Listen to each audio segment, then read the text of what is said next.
ಏನಮ್ಮ ಇದು ಕತೆ?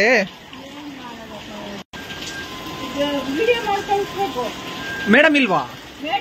ಊಟಕ್ಕೆ ಬರ್ಲಿಲ್ಲ ಅವಳು ಇವತ್ತು. ನೆನ್ನೆ ಎಲ್ಲರನ್ನೂ ಕರ್ತಿದ್ಲು.